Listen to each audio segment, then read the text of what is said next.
বেশ কিছুদিন আগে ছিল একটি রাইস সেরেমনির ইনভিটেশন। আমারই কলেজের ফ্রেন্ড মৌমিতা তার দাদার ছেলের মুখে ভাত। তো আমার আর দেবশ্রী সেখানে ইনভাইট ছিল। ভাবলাম চলো সেখানকার খাওয়ার মেনুটা তোমাদের সাথে শেয়ার করা যাক। প্রথমে পড়ে গেল পাতে পনির পাসান স্যালাড আর সস। পনির পাসানটা ভীষণ সুন্দর হয়েছিল। তোমাদের একবার ভিতরে স্টাফিংটা দেখাচ্ছি, জাস্ট ওয়াও হয়েছিল খেতে। এটা খেতে খেতেই পড়ে গেল পাতে গরম গরম ভাত, আর তার সাথে কিন্তু আমার সব থেকে ফেভারিট যেটা সেটা হচ্ছে ভোজবাড়ির ভেজ ডাল। লেবু দিয়ে আমি ভেজ ডাল খেতে খেতে চলে আসলো গরম গরম আলু ভাজা। সেটা তো বেশ আয়েশ করে খাচ্ছিলাম। আচ্ছা, আমার মতন কে কে আছো যারা বিয়ে বাড়ি বা অনুষ্ঠান বাড়ির ডালটা আর আলু ভাজাটা ভীষণ পছন্দ করো?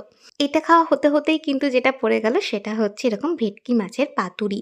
এর মধ্যে না একটা কাঁচা লঙ্কাও দেওয়া ছিল, আর এরকম পাতুরি টাইপ জিনিসগুলোতে কাঁচা লঙ্কার উপর থেকে সর্ষের তেল ছিটিয়ে যে এত ভালো লাগে খেতে কি বলবো।